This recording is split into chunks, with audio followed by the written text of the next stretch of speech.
Elle a lieu tous les 2 ans à la Pentecôte et ils sont venus en nombre pour y participer. La météo quelque peu capricieuse n'a pas réussi à entamer le moral des visiteurs de cette 4e édition de la fête des Walous à Raon-l'Étape. On ne parle pas ici d'un proche parent d'Udahu, mais bien d'une tradition ancienne remise au goût du jour par des passionnés. Depuis le XIVe siècle jusqu'à la fin du XIXe siècle, les marchandises, notamment le bois, on est dans une région de bois, étaient acheminées de tout le massif environnant par la rivière.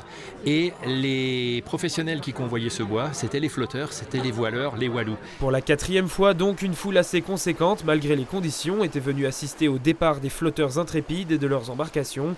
Une tradition qu'ils sont nombreux à faire revivre, comme Fabrice et Marius, Walous d'un jour.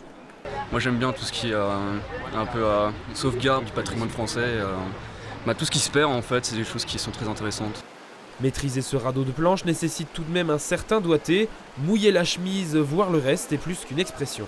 Une animation qui permet également à d'autres de découvrir le patrimoine lorrain. Je ne connaissais pas du tout. Chez moi, je suis d'origine Morvan, de la Nièvre, et dans le Morvan, dans le nord de la Nièvre, il y a les flotteurs de bois qui sont sur la rivière aussi, mais j'en ai jamais vu. C'est une tradition chez nous, mais ça, les radeaux, je ne connaissais pas. Au-delà de la mise à l'eau, le spectacle s'est poursuivi une partie de l'après-midi pour les riverains qui ont pu observer les radeaux et leurs Walous glisser doucement sur la Meurthe jusqu'au barrage de Raon. Pas un seul bruit de moteur, juste beaucoup de bonne humeur.